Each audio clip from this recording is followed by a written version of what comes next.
moléculas que interactúan con otras moléculas en reacciones químicas. ¿Qué es lo que origina estas reacciones? ¿Por qué algunas son más veloces que otras? La velocidad de una reacción resulta crítica, ya sea que nos ocupemos de la construcción, de fabricación de vinos o preparación de alimentos.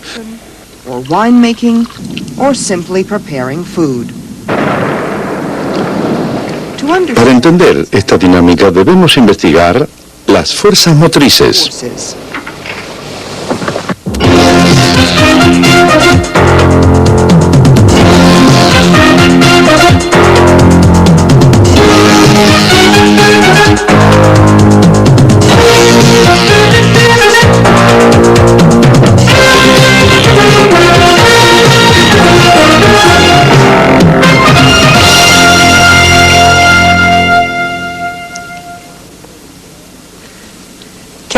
La química no es solo un conjunto de recipientes sobre un estante, eso sería aburridísimo. Se trata de reacciones químicas, compuestos que se transforman para constituir otros, de moléculas que saltan de aquí para allá. Es un maravilloso mundo de transformaciones. Fíjense en este manzano. Creció de una semilla, pero en ese proceso utilizó agua, minerales y fertilizantes del suelo. También tomó dióxido de carbono del aire y la luz solar le proveyó energía. ¿Para qué? Para dirigir una industria química formando todo un ejército de maravillosas moléculas. La clorofila de las hojas, la pigmentación de la piel de la manzana, los azúcares del fruto. Pero todo esto no es estático. Esas hojas cambiarán de color, se volverán amarillas. Esta es otra reacción química. Algún día este árbol morirá. Ese es otro conjunto de transformaciones químicas. Todos los cambios se producen en una dirección natural, ya sea en el desierto o en el mundo bullicioso que hemos creado.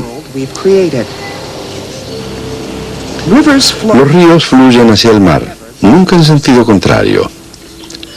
En una compleja serie de reacciones químicas, una flor florece, se marchita y muere, nunca en sentido contrario.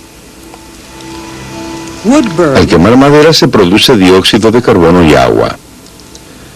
Un automóvil consume combustible produciendo dióxido de carbono y agua, pero también produce calor y energía para moverse. En una gran planta química tiene lugar un conjunto de reacciones químicas. ¿Por qué todos estos cambios se producen en este sentido? ¿Qué es lo que determina la dirección natural de una reacción química? Al consumirse la madera, disminuye la energía del sistema y se libera calor hacia el medio. Y esta tendencia de alcanzar un nivel de menor energía es una de las fuerzas que dirigen todas las reacciones químicas. En la dirección natural de la mayoría de las reacciones químicas disminuye la energía del sistema. El doctor Donald Showalter. En esta reacción, los materiales reactivos son permanganato de potasio, este sólido púrpura en la pantalla, y glicerina, este líquido espeso. Ahora veamos qué pasa cuando los mezclamos. Pongo la glicerina en el permanganato. Bueno, comienza a salir humo. Mira la llama. Esta reacción sí que libera energía, ¿no? Pues bien, lo que ocurre es que la glicerina es un líquido orgánico combustible y el permanganato de potasio es una fuente concentrada de oxígeno. Entonces, cuando los dos entran en contacto, se encienden en forma espontánea. Por lo tanto, este tipo de reacción libera energía. La palabra clave es liberar. Este tipo de reacción se denomina exotérmica. En las reacciones exotérmicas, los reactivos tienen una energía relativamente alta. Esta energía se expresa en kilojoules. Los productos de la reacción tienen un nivel menor de energía. Los reactivos se convierten en productos al disminuir la energía durante la reacción y el sistema libera energía, en este caso 300 kilojoules por mol reactivo. 300 kilojoules per mole reactant. Como ya hemos visto, la mayoría de las reacciones químicas tienden a liberar energía, por lo general en forma de calor. Los automóviles se diseñan para liberar energía en forma de movimiento y de calor en el motor. Pero ¿qué hay de las reacciones en las que el calor se absorbe? Esta vez quiero producir una reacción que tome energía. ¿Cómo es posible? Produzcamos la reacción y averigüémoslo. Voy a mezclar hidróxido de bario, un sólido blanco, con otro sólido blanco, tiocianato de amoníaco. Y antes de mezclarlos pondré un poco de agua sobre esta tabla. Moveré el agua hacia aquí. Colocaré el vaso de precipitado sobre la tabla justo encima del agua. Después colocaré los sólidos adentro y vamos a ver qué pasa. Ahí está el hidróxido, aquí el tiocianato. Voy a mezclarlos. Ahora se está humedeciendo. Se está licuando. Y es comprensible porque uno de los productos es agua. También se siente un poco de olor a amoníaco. Ese es otro de los productos. Ahora se está enfriando el fondo del vaso de precipitados. Sigo revolviendo para que se produzca la reacción y vamos a ver si podemos decir si se toma energía o no.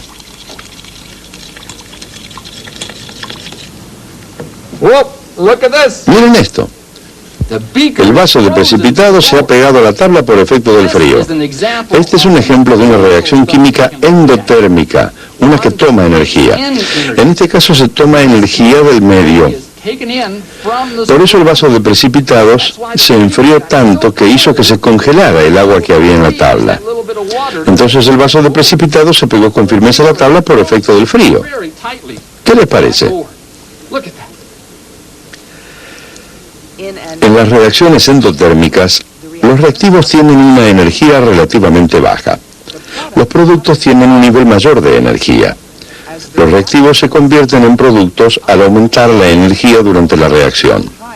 En este proceso se absorbe energía, en este caso 400 kilojoules por mol reactivo.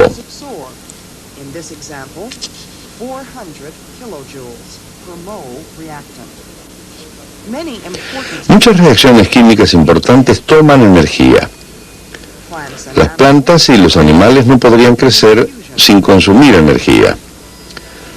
Las reacciones relacionadas con la preparación de comida también requieren una absorción de energía.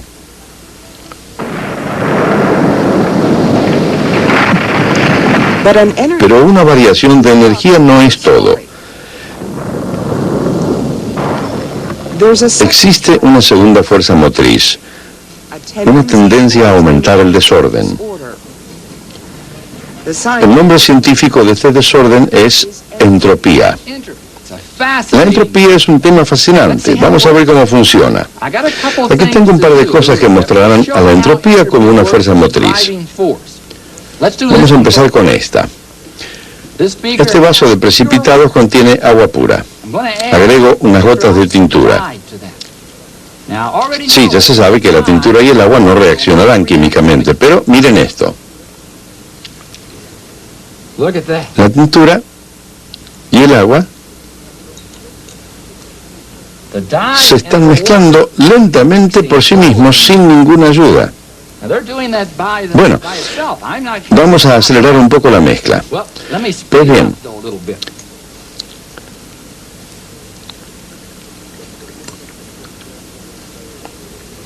cualquier mezcla se encuentra en un estado de mayor desorden que en el estado original de sus materiales. ¿Ustedes creen que podremos devolverlos a sus recipientes originales?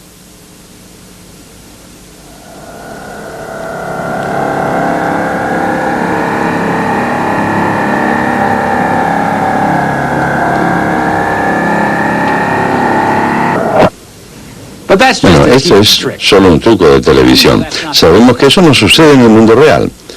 ¿Pero qué nos demuestra esto? Que ir de un estado de desorden a otro de mayor desorden no es la dirección natural de casi ningún proceso. Veamos ahora esto. Aquí tengo lechuga, tomates, ajíes, hongos y pepinos. Ya saben qué voy a hacer. Voy a preparar una ensalada y la voy a mezclar. Se ve bastante bien, ¿no? No se vayan, se ve bastante bien para comerla. Si ahora continuara mezclando, ¿volvería la ensalada a su estado original? Ustedes conocen la respuesta, también como yo. Tal como la tintura en el agua, la ensalada nos demuestra que la dirección natural del cambio es hacia el mayor desorden, es decir, mayor entropía. Bien, esto es verdad virtualmente para cualquier reacción química. ¿En qué formas aumenta la entropía en una reacción química? Se produce el mayor desorden o mayor entropía cuando aumenta el número de moléculas. La entropía aumenta cuando se forma un líquido a partir de sólidos o se forma un gas a partir de líquidos o sólidos. También crece al producirse una mezcla o al aumentar el volumen de un gas. Fíjense en la reacción en que el vaso de precipitado se pegó a la tabla por efecto del frío. ¿Por qué se produjo? Se absorbió energía y aumentó la entropía. En el vaso de precipitado se formó una mezcla líquida de mayor desorden a partir de dos sólidos cristalinos. El aumento de entropía fue de tal magnitud que superó la absorción de calor. Esto se cumple para todas las reacciones endotérmicas. En la industria, las reacciones deben funcionar. Tanto los efectos de la energía como los de la entropía lo determinan. Si las reacciones funcionan, si es posible crear nuevas moléculas, el diseño se deja en manos de los ingenieros que se concentran en la energía y los materiales. Oeste de Virginia, Union Carbide. Productos químicos para 500 productos diferentes. Detergentes, adhesivos, envoltorios plásticos, asientos de automóviles, pinturas, ceras.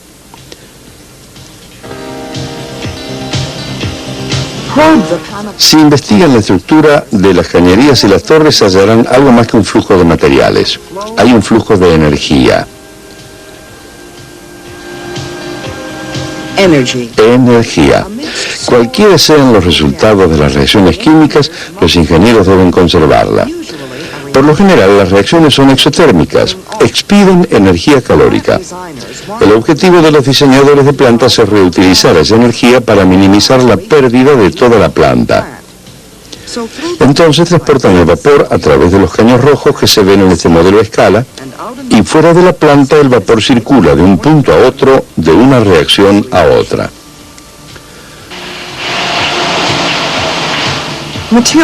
Materiales. Las materias primas básicas que ingresan a la planta son carbono o petróleo, ambos con un alto nivel de energía. Primero se produce el gas etano y luego, por agregado selectivo de oxígeno al etano, obtenemos una variedad de productos químicos industriales. La planta se construye de modo tal que cada producto en la cadena de reacciones tenga sucesivamente niveles de menor energía. El etano está en la cúspide de la escala energética. A partir de él se produce el alcohol etílico. Bajo de este se encuentra el etilenglicol, utilizado en anticongelantes y adhesivos. En el nivel inferior siguiente de la escala se produce el ácido acético para polímeros como los vinilos y el rayón. Y al final de la escala energética se hallan dióxido de carbono y el agua. Entonces, el éxito de una reacción depende del balance de energía y de la entropía del reactivo y del producto. Pero podemos ceder una cosa para conseguir otra. Por ejemplo, a los seres humanos les gusta tener sus cosas ordenadas, nos gusta construir. ¿Se puede construir tal ordenamiento, tal derrota de la entropía de nuestro medio? Sí, es posible, entregando energía. Esto es lo que está sucediendo en esta obra en construcción detrás mío. La energía y la entropía nos dicen que si una reacción se produce o no, pero no nos dice nada sobre la rapidez con que se produce. Por ejemplo, se está colocando el hormigón en la construcción. Es de importancia el hecho que se coloque en horas y no en segundos o días. Miremos las velocidades de las reacciones químicas y cómo podemos influenciarlas.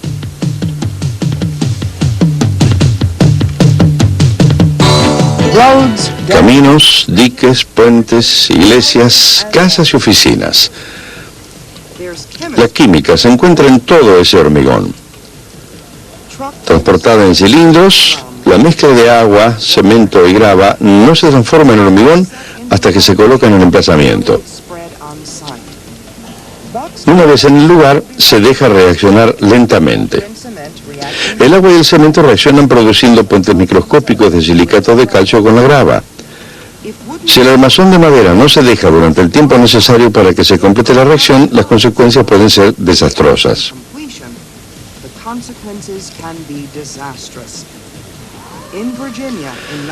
En Virginia, en 1973, los escombros de un complejo de departamentos derrumbado en forma parcial.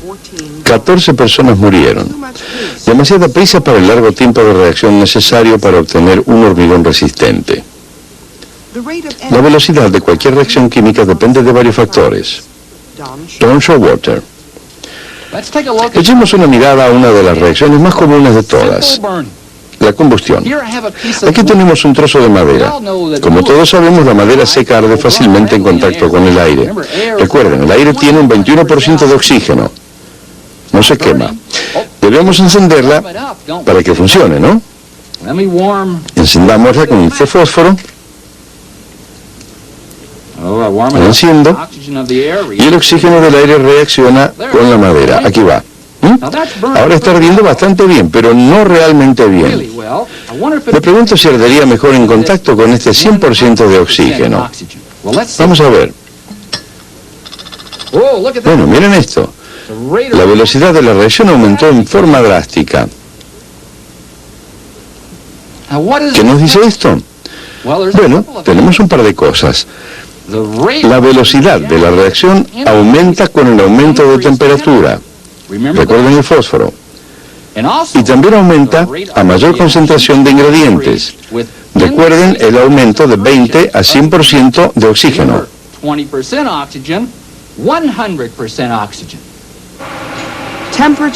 Temperatura y concentración. ¿Hay otra forma general de acelerar la velocidad de la reacción? Sí la hay, y se emplea en la mayoría de las reacciones en la industria química. Tiene que ver con el uso de sustancias denominadas catalizadores. Aquí tenemos este polvo blanco, tartrato de potasio, unos 30 gramos. Mi objetivo es disolverlo en este agua destilada caliente. El agua está a unos 70 grados centígrados. Es una gran molécula. Voy a llevar a cabo una reacción química en la que voy a debilitar esta gran molécula, degradarla. Lo voy agregando peróxido de hidrógeno, una solución bastante fuerte, 30% de peróxido de hidrógeno. Si reacciona, podrán ver el dióxido de carbono que se despide en forma de burbujas. Vamos a ver si sucede. Lo ponemos aquí. Bueno, no hay muchas burbujas. Aunque lo caliente, sabiendo que el calor aumenta la velocidad de la reacción, el proceso no se acelera. ¿Qué podemos hacer? Agreguemos un catalizador. Lo colocaré en este recipiente en caso de que se acelere mucho. Aquí tenemos el catalizador.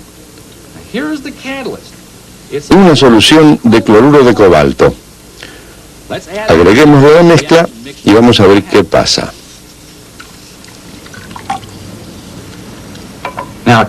Los catalizadores aceleran las reacciones químicas. Y vean lo que sucede. Se están despidiendo las burbujas de dióxido de carbono. Pero otra estipulación para el uso de un catalizador es que debe ser lo mismo al comienzo que al final. Fíjense en la velocidad de la reacción. Se ha vuelto verde, en consecuencia el catalizador está tomando parte en la reacción. Vean el vapor que se despide. Entonces, si se trata de un verdadero catalizador, ¿qué sucedería? Debería ser lo mismo al final que al comienzo. ¿Qué es un catalizador? Es una sustancia aceleradora de reacciones químicas, pero al final de la reacción debe ser lo mismo que lo era al principio. Los catalizadores biológicos, denominados enzimas, están presentes en la levadura, ingrediente esencial para el proceso de fermentación en la fabricación de vinos. Es uno de los temas de químicos gastronómicos como el Dr. Theodor Labuza.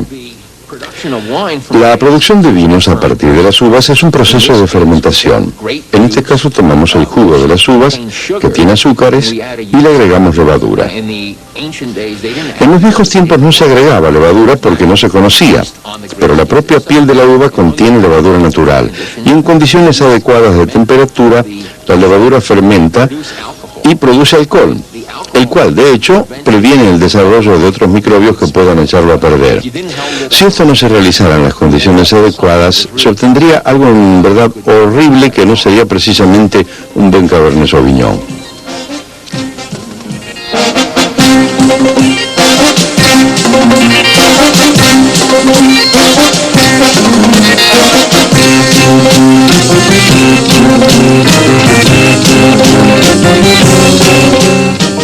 Se transportan alimentos a través de los Estados Unidos y de todo el mundo. Las velocidades de deterioro de los alimentos, la velocidad de las reacciones son un dato vital para nuestra economía global. Un país lejano como Nueva Zelanda depende casi en su totalidad de mercados de ultramar para carnes de cordero, manteca y quesos. ¿Cómo estudian los científicos el problema de deterioro y conservación de alimentos? Los tipos de reacciones que causan el deterioro de alimentos no son muy diferentes de aquellos que los químicos estudian en soluciones químicas puras. Me fascina hablar sobre comida porque es el estudio de una química compleja. Y la razón por la que digo esto es que en un alimento que tiene tantos compuestos diferentes, orgánicos e inorgánicos, hay muchas reacciones diferentes que pueden provocar su deterioro. Sin embargo, se pueden reducir a varias clases. Una de ellas, la reacción catalizada por enzimas. Cuando se muerde una manzana empieza a oscurecerse y esa es una reacción enzimática. Hay reacciones que la vuelven rancia. Por ejemplo, si se dejan por allí papas fritas durante un tiempo, la grasa se vuelve rancia. Las técnicas modernas de preparación de alimentos y refrigeración han reducido el deterioro. No obstante, el consumidor quiere asegurarse que se retardan esas reacciones, que los alimentos estén lo más frescos posible. Una de las cosas más interesantes que estamos haciendo en el laboratorio es una aplicación de la química cinética en el estudio de pequeños dispositivos que se usan para monitorear tiempo y temperatura cuando un alimento atraviesa un ciclo de distribución. ¿Esto para qué se necesita? Bueno, como los alimentos se deterioran a una velocidad mayor cuando sube la temperatura y menor cuando baja, si tuviéramos un dispositivo que se pudiera colocar en un envase que indicara la situación de tiempo y temperatura y mostrara una variación de color relacionada con la disminución de calidad del alimento, entonces con solo tomar un envase y mirar el dispositivo sabríamos cuánto tiempo le queda y cuándo consumirlo.